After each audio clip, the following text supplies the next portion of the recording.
Assalamualaikum warahmatullahi wabarakatuh. Perkenalkan, nama saya Fardian Syahbudiono dari kelas F.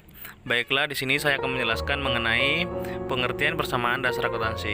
Persamaan dasar akuntansi adalah perhitungan yang nantinya bisa memproyeksikan kekayaan, hutang, serta modal yang dimiliki perusahaan tersebut.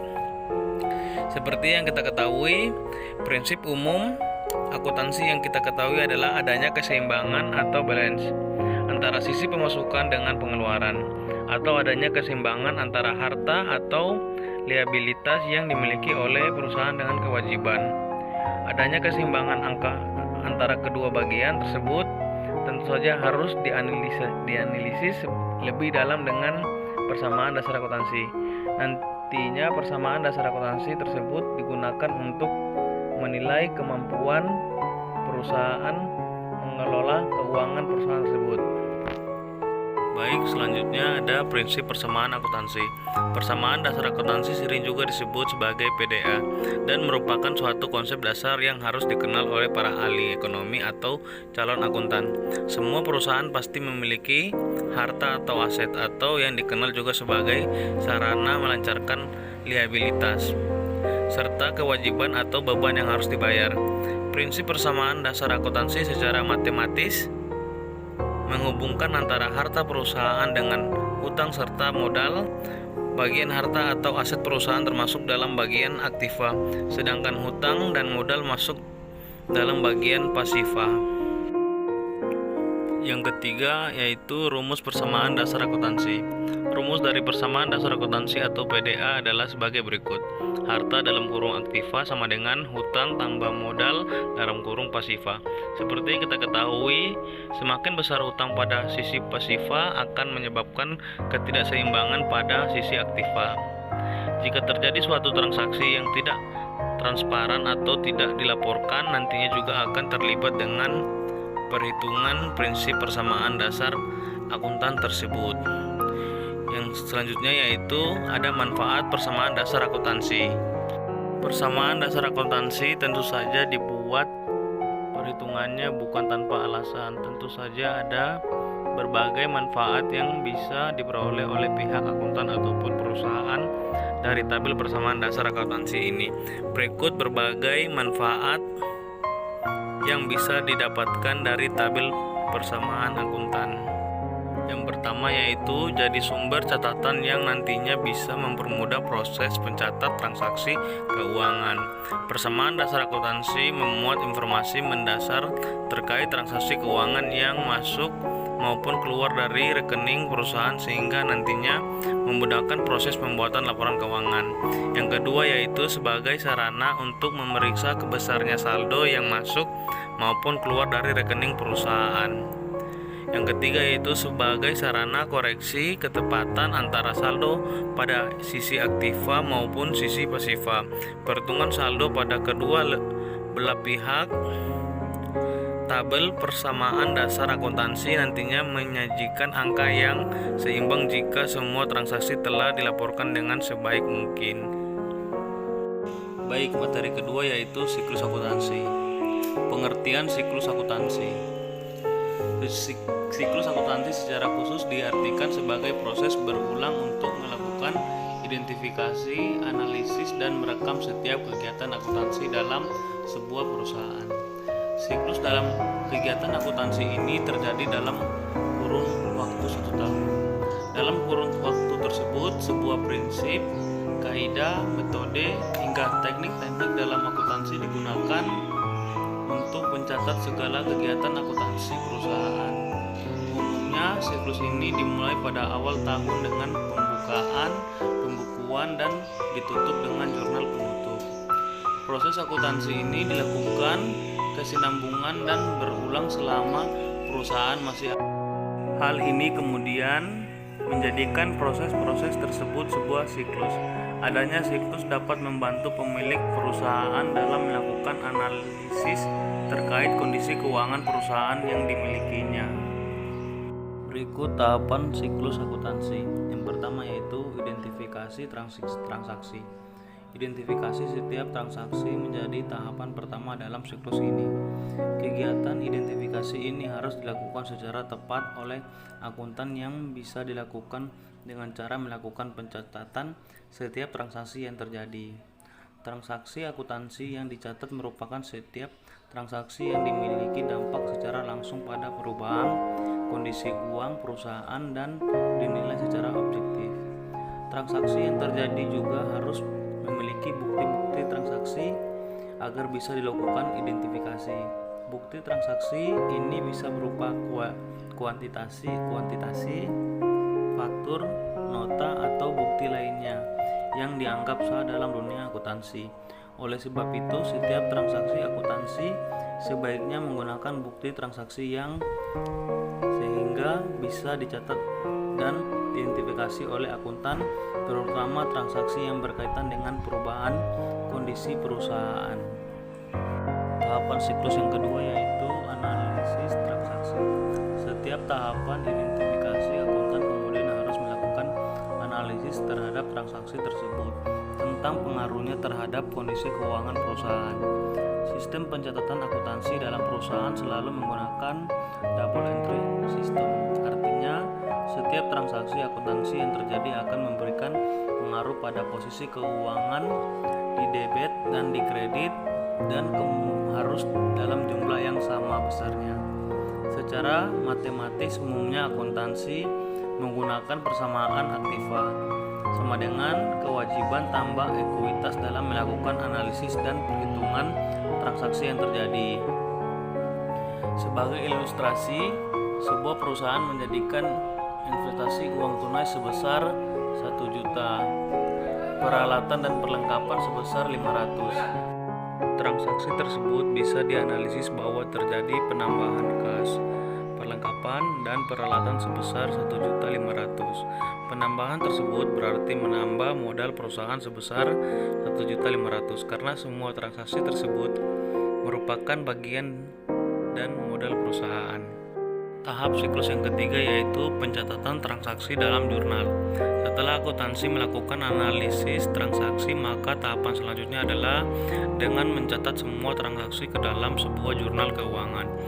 Dalam ilmu akuntansi, jurnal diartikan sebagai sebuah catatan kronologi selama satu periode tentang transaksi-transaksi yang terjadi. Proses memasukkan informasi tersebut disebut perjurnalan. Dalam proses perjurnalan, setiap transaksi dibagi ke dalam 2 bagian, yaitu debit dan kredit. Pencatatan ini bisa dilakukan dalam sebuah jurnal umum. Pencatatan harus dilakukan dengan berurutan dan teliti, tanpa ada transaksi yang terlewatkan sehingga pada masa akhir akan didapatkan jumlah debit dan kredit yang sama besarnya. Kemudian tahap yang keempat yaitu posting buku besar. Setelah dicatat ke dalam sebuah jurnal, akuntansi kemudian memindahkan semua transaksi ke dalam buku besar. Secara umum, buku besar dapat diartikan sebagai kumpulan rekening pembukuan yang berisikan informasi aktiva tertentu yang dicatat dalam satu periode. Dalam periode perusahaan dipastikan memiliki berbagai daftar rekening buku besar. Masing-masing rekening yang ada dalam buku besar tersebut diberi nomor-nomor kode tertentu. Tujuannya adalah memudahkan ketika proses identifikasi dalam jurnal tersebut. Selain itu, akuntan juga akan lebih mudah dalam melakukan pengecekan ulang atau melihat referensi terkait dengan transaksi yang terjadi jika sudah tercatat dalam buku besar. Tahapan siklus yang kelima yaitu menyusun neraca saldo dan jurnal penyesuaian. Tahapan selanjutnya dalam siklus akuntansi yang dilakukan oleh seorang akuntan adalah menyusun neraca saldo dan jurnal penyesuaian. Neraca saldo berisikan daftar saldo dari masing-masing rekening pada buku besar pada periode tertentu. Dalam menuliskan neraca saldo, saldo yang terdapat dalam buku besar disatukan dan harus dalam kondisi sama jumlahnya. Bila dalam suatu kondisi ternyata terdapat transaksi yang belum tercatat atau ditemukan ada kesalahan dalam neraca saldo, maka akuntan wajib untuk melakukan pencatatan dalam jurnal penyesuaian. Penyusunan jurnal penyesuaian ini bersifat periodik dan prosesnya juga sama dengan penjumlahan pada umumnya. Setelah dicatat dalam jurnal penyesuaian, maka hasil laporan keuangan menjadi aktual. Tahapan yang keenam yaitu penyusunan neraca saldo, penyesuaian, dan laporan keuangan. Tahapan berikut dalam siklus akuntansi adalah penyusunan neraca saldo, penyesuaian, dan laporan keuangan. Neraca saldo penyusunan dibuat dengan berdasarkan pada buku neraca saldo yang sudah dibuat sebelum dengan memperhatikan jurnal penyesuaian. Saldo-saldo tersebut ke dalam kelompok aktiva dan pasiva sesuai dengan statusnya, kemudian disusun hingga jumlah saldo keduanya sama besar. Tahapan siklus yang ketujuh yaitu tujuan melakukan penutupan rekening. Ini adalah untuk melihat aliran pada sumber selama periode akuntansi tersebut berjalan. Setelah rekening tersebut ditutup, jurnal penutup ini bisa digunakan untuk mengukur setiap kegiatan yang telah dilaksanakan selama periode tersebut. Caranya bisa dengan membuat nihil nilai rekening tersebut. Tujuan melakukan penutupan rekening ini adalah untuk melihat aliran pada sumber selama periode akuntansi tersebut berjalan. Kemudian tahap yang ke-8 yaitu tambahan, sama dengan menyusun neraca saldo dan jurnal pembalik. Tahapan pada siklus proses akuntansi dalam satu periode sebelumnya sudah bisa diakhiri dengan pembuatan jurnal penutup. Prosesnya penyusunan neraca saldo dan jurnal pembalik ini bersifat opsional, boleh dilakukan atau tidak. Neraca saldo pada tahap ini berisikan saldo rekening permanen dari rekening buku besar setelah jurnal penutup. Sementara jurnal pembalik dibuat agar proses pencatatan beberapa transaksi tertentu, terutama yang selalu berulang, bisa lebih sederhana. Baiklah, materi yang ketiga yaitu pengertian laporan keuangan. Secara umum, laporan keuangan adalah laporan yang berisi pencatatan uang dan transaksi yang terjadi dalam bisnis, baik transaksi pembelian maupun penjualan dan transaksi lainnya yang memiliki nilai ekonomi dan moneter. Biasanya laporan ini dibuat dalam periode tertentu. Penentuannya ditentukan oleh kebijakan perusahaan, apakah dibuat setiap bulan atau setiap 1 tahun sekali. Terkadang perusahaan juga menggunakan keduanya. Laporan keuangan dibuat untuk mengetahui kondisi finansial perusahaan secara keseluruhan, sehingga para stakeholder dan pengguna informasi akuntansi bisa melakukan evaluasi dan cara pencegahan dengan tepat dan cepat jika kondisi keuangan usaha mengalami masalah atau memerlukan perubahan. Selanjutnya, jenis-jenis laporan keuangan. Yang pertama yaitu jenis-jenis rugi adalah laporan finansial perusahaan yang dibuat oleh bisnis untuk mengetahui pengeluaran pemasukan bisnis secara mendetail. Isi dari laporan ini ialah data-data pendapatan sekaligus beban yang ditanggung oleh perusahaan.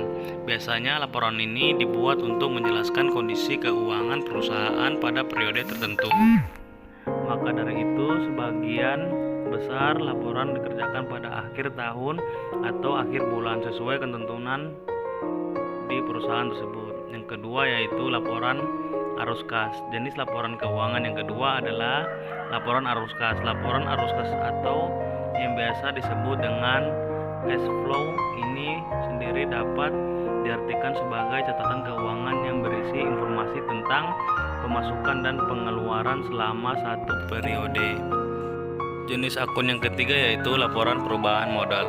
Laporan perubahan modal atau ekuitas adalah salah satu jenis laporan keuangan yang penting terutama untuk perusahaan publik. Tujuan pembuatannya adalah agar perusahaan dapat menggambarkan peningkatan maupun penurunan dari aktiva bersih atau kekayaan dalam periode tertentu dengan prinsip pengukuran tertentu untuk dianut jenis-jenis. Yang keempat yaitu laporan neraca. Laporan keuangan yang selanjutnya adalah laporan neraca. Laporan neraca atau balance sheet biasanya terdapat beberapa informasi mengenai akun-akun aktiva serta hal-hal yang menjadi kewajiban perusahaan dalam satu periode. Dalam penerapannya, laporan neraca terdapat dua macam yaitu bentuk stafel atau vertikal, serta bentuk kontrol atau horizontal. Jenis laporan yang kelima yaitu catatan atau laporan keuangan. Catatan atas laporan keuangan mengacu pada informasi tambahan yang membantu menjelaskan bagaimana perusahaan sampai pada angka laporan keuangannya. Catatan ini juga membantu menjelaskan penyimpangan atau anggapan inkonsistensi dalam metodologi atau akun tahun ke tahun. Catatan laporan keuangan bukanlah hal yang wajib, hanya untuk memberikan kejelasan kepada mereka yang membutuhkannya tanpa memiliki informasi yang ditempatkan di kolom pernyataan. Namun demikian, informasi yang termasuk dalam catatan atas laporan keuangan seringkali penting karena dapat mengungkapkan masalah mendasar terhadap kesehatan keuangan perusahaan. Fungsi laporan keuangan yang pertama yaitu untuk menilai kondisi usaha. Seluruh laporan ini berguna sebagai penilai kondisi usaha. Maksudnya, jika dari catatan keuangan terlalu banyak kerugian, berarti perusahaan sedang mengalami kemunduran. Sebaliknya, jika di dalam laporan tersebut banyak data profit, berarti usaha sedang berkembang. Dengan penilaian ini, tentu pihak pimpinan bisa menentukan sikap melanjutkan usaha atau malah menutupnya karena kerugian usaha yang kronis. Yang kedua yaitu sebagai bahan evaluasi. Laporan keuangan diperlukan untuk bahan evaluasi. Bisa dipastikan jika tidak ada laporan tersebut, evaluasi yang dilakukan tidak akan maksimal, bahkan seperti melakukan hal yang sia-sia. Seluruh laporan ini adalah parameter evaluasi untuk menjelaskan permasalahan dan solusinya. Fungsi laporan yang terakhir yaitu bentuk pertanggungjawaban perusahaan. Laporan keuangan juga berfungsi sebagai pertanggungjawaban perusahaan, baik kepada investor maupun kepada pemerintah yang terkait dengan pajak dan lain sebagainya. Jika laporan keuangan detail, berarti perusahaan Anda kredibel di mata para stakeholder. Paling tidak manajemen di dalamnya memang berjalan dengan baik sesuai dengan porsinya masing-masing. Sebaliknya, perusahaan dengan laporan keuangan berantakan bisa dikatakan sebagai badan usaha yang tidak kredibel dan berpotensi mengalami masalah ke depannya. Materi selanjutnya yaitu 5 jenis akun. Akun yang pertama yaitu harta.